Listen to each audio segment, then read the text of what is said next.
Santa Maria de Betania.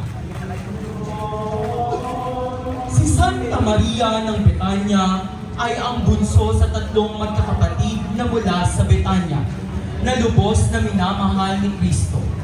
Si Maria ay nakilala sa dalawang tagpo na nagbigay sa kanya ng ibang perspektibo. Una, siya ay naupo sa paanan ni Jesus upang makinig sa kanyang mga aral.